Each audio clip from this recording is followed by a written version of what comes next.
वाह भाई, क्या बात है। एक और फैसला, हाँ? वो भी अपनी मर्जी का, बगैर मुझसे बात किए मुझ पर इंप्लीमेंट कर दिया। और अब तुम एक्सपेक्ट कर रही हो कि मैं मान जाऊंगा? हाँ, तो यही बेहतर रहेगा और इसी तरह तुम अपनी जिंदगी में खुश भी रहोगे। खुश? तुम्हें क्या लगता है मैं तुम्हारे बगैर खुश हूं? और तुम्हें क्या हक है ये फैसला लेने का कि मेरे लिए क्या बेहतर है और क्या नहीं? तो लग तो रहे थे रूबा के साथ खुश। क्या किसी गमगीन इंसान का ये रवैया होता है? एक बात कान खोलकर सुन लो एनी, मैं तुम्हें कभी नहीं छोड़ूंगा।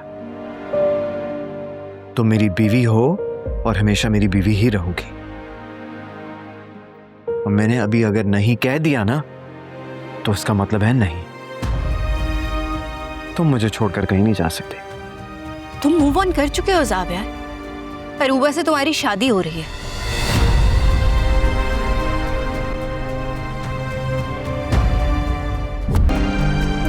हाय अल्लाह, ये आदिल अभी तक क्यों नहीं आया? कहीं सिकंदर भाई ने उस पे पुलिस केस तो नहीं कर दिया?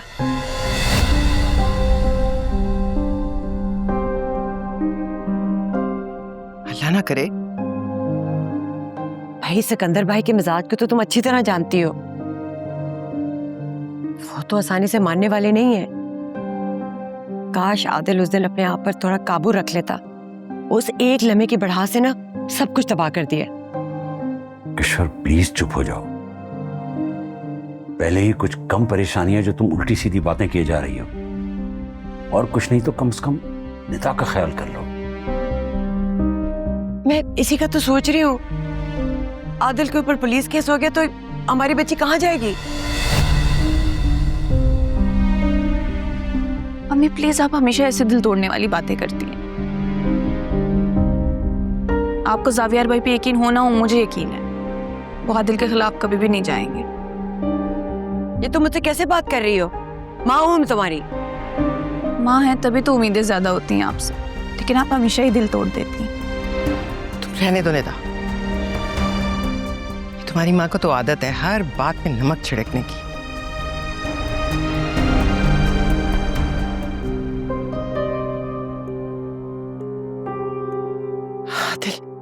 आदिल ज़ावियार कैसा है?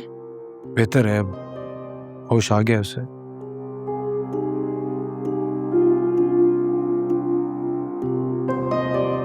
तुम्हारी बात हुई उससे?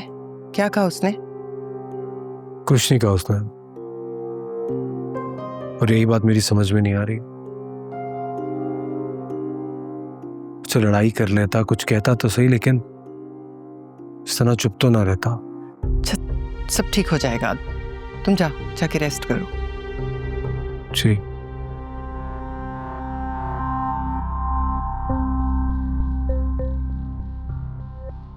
भाई, सिकंदर भाई का भी गुस्सा जायज है।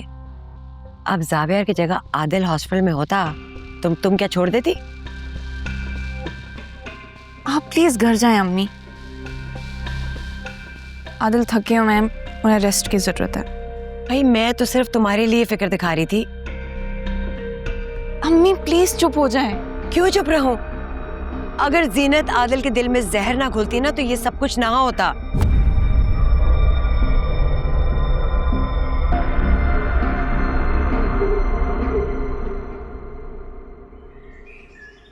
Thank God you're all right. It's so great to see you back. Annie, तुम? सॉरी, मुझे यहाँ नहीं आना चाहिए था। I knew तुम आओगी।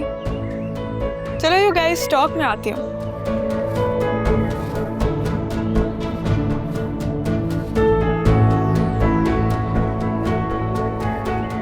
करीब आकर दूर जाने की अदा बहुत अज़ियत देती है यानी। मैं बस खैरियत पूछने आई थी, लेकिन लगता है उसकी जरूरत नहीं है। तुम्हारा ख्याल यहाँ पे बहुत अच्छे तरीके से रखा जा रहा है। तुम्हें बुरा लग रहा है? मुझे क्यों बुरा लगेगा? मैं तो खुश हूँ। तुम जिंदगी में आगे बढ़ गए और खुश भी रहने लगे हो। और तुम बढ़ गई आगे। ये सवाल ही गलत है ज़ावियर। मेरे लिए आगे बढ़ जाना मुश्किल नहीं है। इसीलिए बार बार पलट कर उन्हीं रास्तों को देखती हो जहां तुम्हारी मंजिल है ना? तुम दोनों अब तक खड़े हो? बैठो ना। नहीं, एनी को जाना है, उससे जल्दी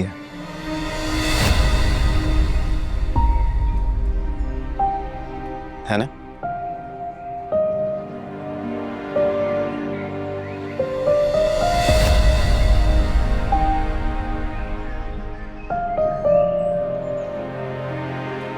आओ, हम तो बैठे।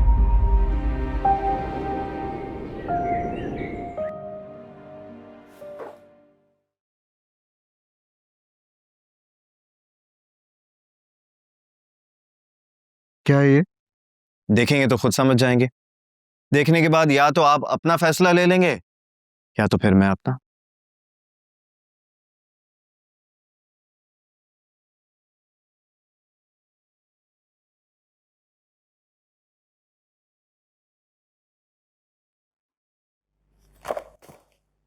क्या है ये?